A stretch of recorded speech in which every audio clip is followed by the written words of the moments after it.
Job లేక ఇబ్బంది పడుతున్నారా? అయితే మెడికల్ కోడింగ్ మీకు మంచి ఆప్షన్. వెంటనే కాల్ చేసి కోర్సులో జాయిన్ అవ్వండి. న్యాయం చేస్తారు, మీ పైన మాకు నమ్మకం ఉంది అని చెప్పి ఎంతో మంది వస్తున్నారు. ఒంటి మీద ఏ బట్టలు లేకుండా బెల్ట్తో ఇష్టం వచ్చినట్టు కరెక్ట్గా 100 దెబ్బలు లెక్క పెట్టి కొట్టిండు మేడం. ప్రేమ ఎక్కువైపోయి పిచ్చిలేసి కొట్టిండు అనుకున్నావా? పొడిపించుకోవడం కాదు, కోపిచ్చుకుంది. నిన్ను పెళ్లి చేసుకున్న నీ భర్తకి ఇదంతా జరిగింది ఇంతకు ముందు అని తెలుసా? నేను తిన్న ఇస్తరాకు నువ్వు ఎట్లా తింటావు ఫోటోలు బ్లాక్మెయిల్ చేసిండు. ఇలాంటి క్యారెక్టర్ని చూస్తే భయపడి పారిపోవాలనిపిస్తుంది. నువ్వేంటమ్మా పులి బోనులోకి కాదు పులి నోట్లోకి వెళ్ళావు. పులేంటమ్మా, గాడిది. నువ్వు వెళ్ళి ఉంటే ఆయన భార్య ఒప్పుకుంటుందా? కాలు కూడా పట్టుకుంది అమ్మ, వాళ్ళ అమ్మ వచ్చి నాకు 4 ప్రెగ్నెన్సీ తీసిండు మేడం. అసలు ఈవే మనిషేనా? ఏంటి తల్లి, నేను భగవంతుడు ఎందుకు పుట్టించాడు అదే అర్థం కాదు.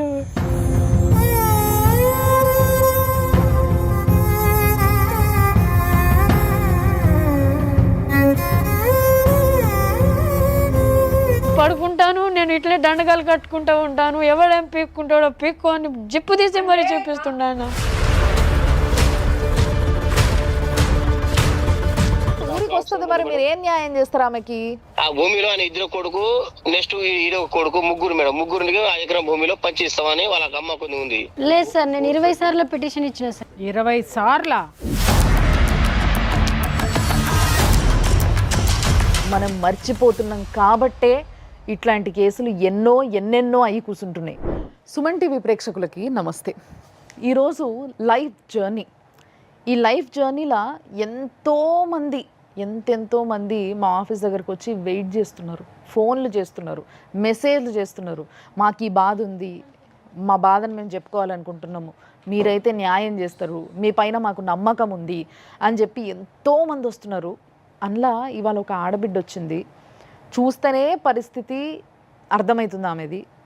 మొత్తం బక్క చిక్కిపోయిన ప్రాణము, ఓ చిన్న పిల్లగాడిని వేసుకొని ఎంతోసేపటి నుంచి లేదు మీరు వినాలే నా బాధ, నా మాట్లాడండి. ఎవరి పనులలో వాళ్ళు ఉంటారు, బట్ డెఫినెట్లీ ఆ అమ్మాయిని తీసుకొచ్చి కూసబెట్టి తినిపించి మాట్లాడి ఇప్పుడు ఫైనల్గా మేము ముందుకు తీసుకొచ్చినాం.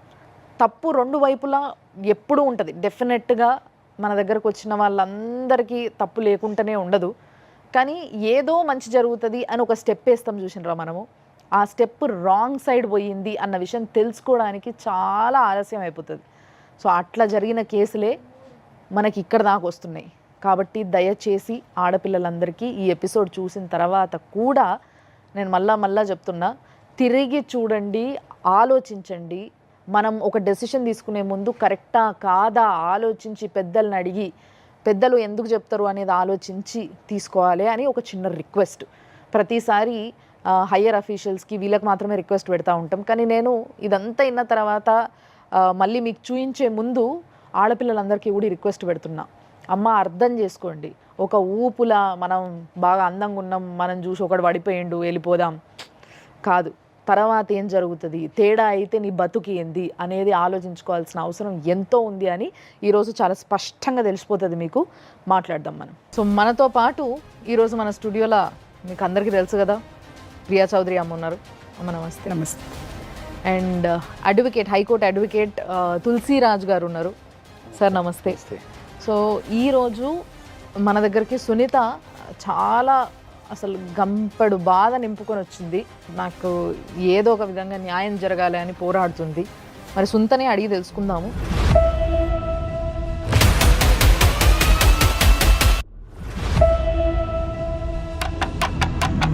సుంత చెప్పు, ఏంది అసలు, ఎట్లా స్టార్ట్ అయింది? 2014లో నాకు హార్ట్ సర్జరీ అయింది మేడం. అప్పుడు ఇంటికాడ రెస్ట్ కోసం అని ఉన్నాను. అప్పుడు కనెక్ట్ అయిండు. ఎవరమ్మా? భాస్కర్ అనే వ్యక్తి. ఏం చేస్తాడు? మేస్త్రి. మీ ఊరు ఎక్కడ? మాది తానంచెర్ల మరిపేడ బంగ్లా, మహబూబాద్ జిల్లా మేడం. 2 సంవత్సరాల వరకు అలాగే కలిసి ఉన్నాం. కలిసి ఒక్కదానివే ఉంటావా ఇంట్లో? లేదు మేడం, అమ్మ నాన్నలందరూ ఉంటారు. మరి నీకు బాగాలేనప్పుడు ఆయన పరిచయం అయ్యి నీకు దగ్గర అవుతుంటే వాళ్ళు ఎవరు లేరా పక్కన? అంటే తెలియకుండా అలా ఉన్నాం మేడం. ఓకే.